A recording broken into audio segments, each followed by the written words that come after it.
So thank you, Robin, for your introduction and also for your marvellous contribution to the conference this year and over the last couple of years. I'm really looking forward to another great session after yesterday's opening session. We've been really fortunate to have been able to secure so many amazing presenters, and I'd like to quickly take this opportunity to thank those speakers and the participants in this year's conference, as well as the team who have worked so hard to put this program together. I would also like to thank you, our audience, for the time you've dedicated to attend this conference, and look forward to your feedback for consideration in planning for next year's conference. Our first 6 months have been busy. I now have a solid understanding of the VBA and the Victorian industry's particularities. I've engaged with many stakeholders over the period and thank them for the valuable insights, and look forward for valuable insights moving forward in the years ahead, to build on the improvements achieved today. I appreciate that many of you are doing it tough. There are many challenges. It's a complex environment with many parts and an entrenched culture that may need some patience to unravel, but I'm confident we're heading in the right direction. It's obvious to me that many of the issues we face are national, if not, as we heard from Dame Judith yesterday, international. I'm encouraged by the continued commitment to change from all levels and jurisdictions of government. The opportunity here is here now to rebuild.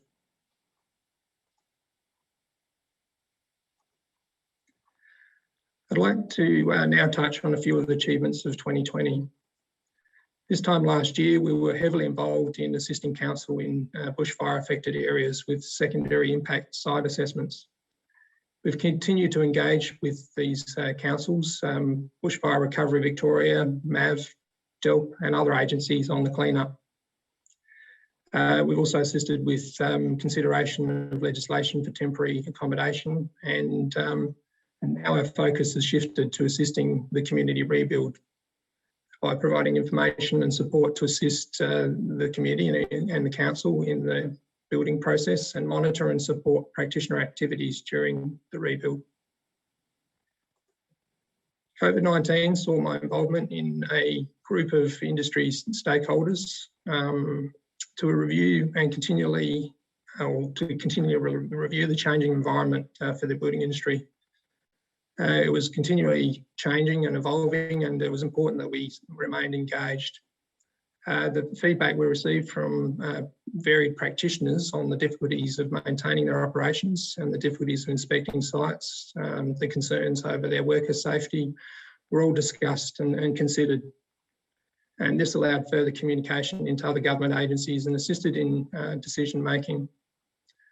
The collaboration was amazing, and something I look forward to continuing to consider many of the other industry challenges that we face. Work on essential safety measures continues. These are seen as an important component of ongoing occupant safety in buildings, and as evidenced by our cladding audits inspections, are often poorly installed and maintained. We once again engaged with a broad range of industry expertise to workshop improvements. One component of the challenge was identified as a lack of understanding of the roles and responsibilities, so an ESM responsibilities framework document was developed. This can be found on our website, along with other great resources to assist owners and others understand their obligations. Work continues to look at the system and for improvements for recording ESMs, how we change behaviours within the industry, and how to improve practitioner performance in this space. And of course, there was the development, public consultation, education and implementation of the Code of Conduct for Building Surveyors, the first of a number of practitioner codes to be implemented. This is a foundation piece in our journey to an improved industry, a tool to strengthen the understanding of our profession and provide a level playing field for everyone. I was really pleased and encouraged by the great attendance and genuine engagement at the panel discussions held with Bronwyn, Wayne Liddy and Peter Jolly. The code is now in effect, and we will be taking an educative approach to its enforcement in the first instance to allow industry to adapt. This includes not only building surveyors, but ongoing education to other industry players, with the most recent presentation being to state government procurement committees. And for this year, we set ourselves more targets that I will briefly address now.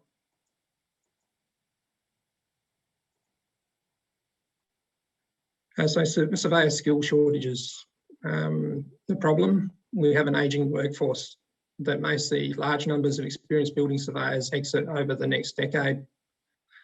Although the numbers tend to indicate that building surveying numbers are reasonably stable, when you consider the growth of the industry and also the registration number increases in other practitioners, we are lagging well behind. The industry we work in has become more complex, and changes we are likely to see in coming years is likely to require more rigour in building surveying activities, requiring more resourcing. The pressures on the profession, responsibilities, liabilities, administrative burdens may discourage potential entrants to the profession, or worse, result in those already practising turning to other careers. The solution? At the front end, encouraging new entrants into building surveying via initiatives such as the Career Pathway program that commenced this year with VMIA and DBDRV, which we will look to expand to councils and privates, and we hope that this will become a terrific springboard for final year students' careers. We aim the program to provide broad experience that will not only set them well on their pathway to registration, but create an understanding across the various building surveyor areas. As mentioned by Minister Wynne yesterday, the state government have acknowledged the need for more building surveyors and more women in our industry with the funding of 40 local government study positions, a great initiative. These added to promotion of building surveyors and building inspector opportunities to school leavers and to trades. We also recognise the challenges for those who have already graduated and those in rural areas that are striving for registration, and look to facilitate a mentoring program to pair experienced building surveyors with less experienced building surveyors. And we'll also look at secondment and placement opportunities that will assist with fast-tracking the experience required to obtain registration and become great building surveyors. Mutual recognition is likely to come into focus this year with the proposed Commonwealth automatic mutual registration legislation. The likely implementation challenges will potentially fast-track the ABCB National Registration Framework's recommendations and the alignment of registration requirements nationally. The introduction of a Class 1 and 10 building surveying registration option last year has provided a stepping stone for registration of building surveyors as they continue to gain the required experience to work on other building classes.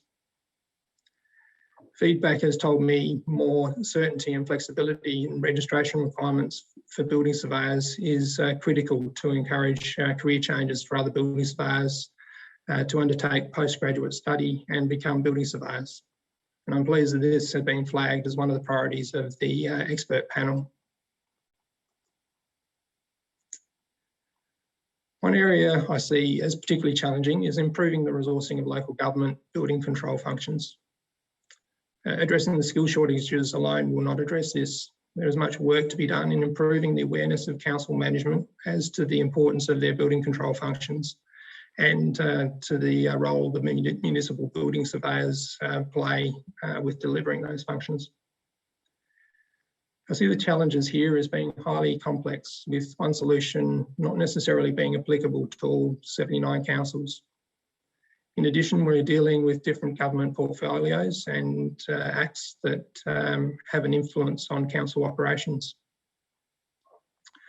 Working groups with DELP, VMBSG, MAV and LG Pro are considering options that will start changing the focus within councils, and hopefully provide the much needed support for our municipal building surveyors.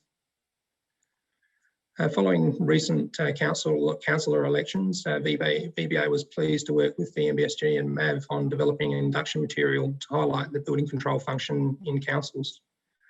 A pleasing outcome in a short time frame, and an example of what I hope further collaborative efforts can achieve. A key area to assist with progressing improvements will be a reporting framework for council building control functions that then provides a touch point for council administration to consider discharge of responsibilities under the Act and the resources required to do so effectively. I find it astounding that annual council performance reporting covers planning, health, and even animal control, but does not report on building control, which serves such an important public safety service. And this is something we'll look at addressing. Cladding rectification. Cladding will continue to be a focus for many in 2021. The statewide cladding audit has ruled not only poor ESMs in some buildings, but poor fire-rated construction, construction documentation and construction. It is important that we learn from this and work to ensure that such outcomes are eliminated. Following on from the cladding acquittal guidelines issued last year, we will look to increase information sharing and learnings in this continually evolving space. We'd also like to highlight the great podcast series In Safe Hands that is a great essential safety measure educational resource and can be found with lots of other material on our website.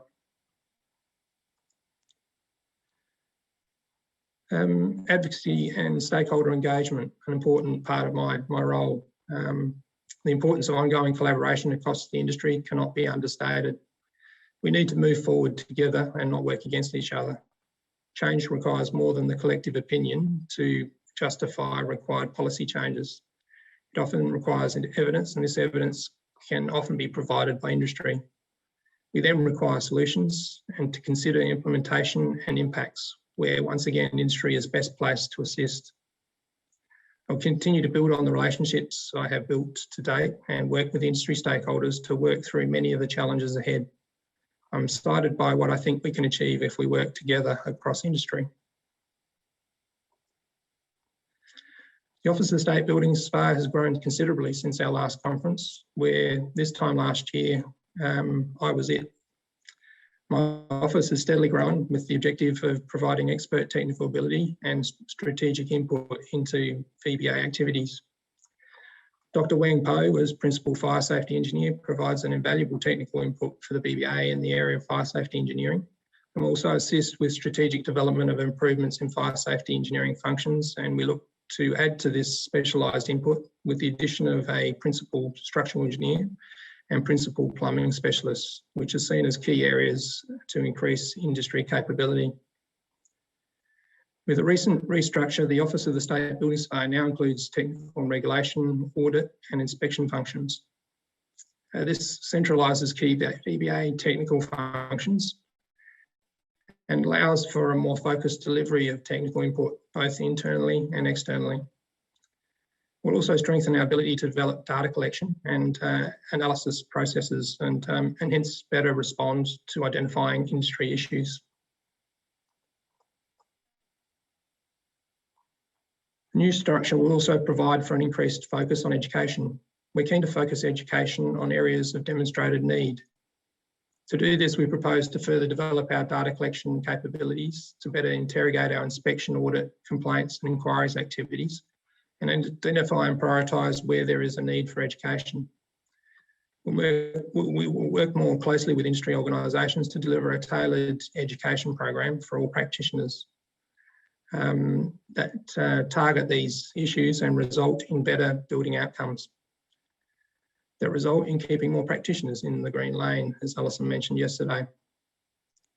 Our audit and inspection programs will continue to develop better risk-focused methods of prioritising our resources, and this will leverage off of our new Chief Risk Officer that commences next month, as mentioned yesterday by Sue. Our objective will be to develop our systems and processes to better identify, measure and compare inspection and audit outcomes and monitor the results of a targeted education program. Our 2021 education program, as developed to date, is available on our website, and pre-registration is available for some of these. Please return regularly throughout the year as we add to the program. Some highlights for note are the bushfire audit findings, which will cover opportunities for improvement across the design, certification and construction phases. as well as the ESM specialist systems, which will delve into performance and building elements in more detail, and conflicts of interest in, and also the conflicts of interest in design, which has been a topic of interest for industry with the introduction of the Code of Conduct. We're also mindful of education, as I mentioned, in cladding, and we're teaming with Cladding Safety Victoria in May to present on the findings from both CSV and VBA. And you'll hear from John Kent following this presentation briefly. So that I think concludes my presentation, and I thank you all again for your attention and participation in this event, and looking forward to engagement opportunities, hopefully in person, in the near future. Thank you.